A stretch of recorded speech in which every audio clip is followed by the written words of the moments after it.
যুক্তরাষ্ট্রের হামলার জবাবে মধ্যপ্রাচ্যে একযোগে ৪ মার্কিন ঘাঁটিতে ইরানের হামলা, অবকাঠামো ধ্বংস।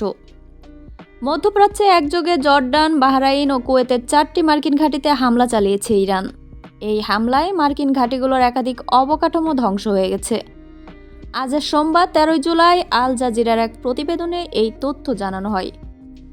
ইরানের রাষ্ট্রীয় সংবাদ মাধ্যম নূর নিউজ এজেন্সি জানিয়েছে, দেশটির সেনাবাহিনী এবং Islamic Revolutionary Guard Corps IRGC অঞ্চলে থাকা শত্রু বিভিন্ন ঘাঁটিগুলোতে ব্যাপক ক্ষেপণাস্ত্র ও ড্রোন হামলা চালিয়েছে। দেশটির এক সামরিক কর্মকর্তার বরাতে প্রতিবেদনে বলা হয়, ইরানের ওপর যুক্তরাষ্ট্রের অব্যাহত হামলার জবাবে এই অভিযান চালানো হয়। গত ৪৮ ঘণ্টায় শত্রুপক্ষের গতিবিধি পর্যবেক্ষণ করে চিহ্নিত স্থানগুলোকে লক্ষ্যবস্তু করা হয়েছে। আইআরজিসি জানিয়েছে, জর্ডানের প্রিন্স হাসান বিমান ঘাঁটিতে ক্ষেপণাস্ত্র ও ড্রোন হামলা চালানো হয়েছে। এতে বেশ কয়েকটি জ্বালানির ডিপো ও গোলাবারুদ সংরক্ষণাগারে আগুন ধরে গেছে।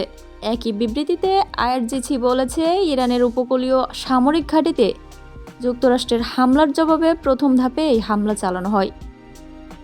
বিবৃতিতে বলা হয়, হরমুজ প্রণালীতে ২টি জাহাজকে থামানোর জন্য আইআরজিসি নৌবাহিনীর একটি অভিযানের পর যুক্তরাষ্ট্র প্রথমে হামলা চালায়। এরপর থেকে দুই পক্ষ পাল্টাপাল্টি হামলা চালিয়ে আসছে। জাহাজ দুটির বিরুদ্ধে ট্র্যাকিং সিস্টেম বন্ধ করে দেওয়া, অবৈধভাবে চলাচল করা এবং নৌ চলাচলে বিভিন্ন বিপদ সৃষ্টির অভিযোগ আনা হয়েছিল। আইআরজিসি বলেছে, তাদের প্রতিশোধমূলক অভিযান অব্যাহত রয়েছে। অভিযানের বিস্তারিত পরে আরও জানানো হবে। এদিকে প্রতিশোধমূলক অভিযানের দ্বিতীয় ধাপে বাহরাইনের শেখ ইসা বিমান ঘাঁটির বেশ কয়েকটি স্থাপনায় হামলা চালানো হয়েছে বলে জানিয়েছে আইআরজিসি। এক বিবৃতিতে বাহিনীটি বলেছে, তাদের মহাকাশ বাহিনী, হেলিকপ্টার রক্ষণাবেক্ষণ কেন্দ্র, একটি P-8 বিমান রাখার হ্যাঙ্গার এবং একটি মার্কিন সামরিক ড্রোনের কমান্ড অ্যান্ড কন্ট্রোল সেন্টারে হামলা চালিয়েছে।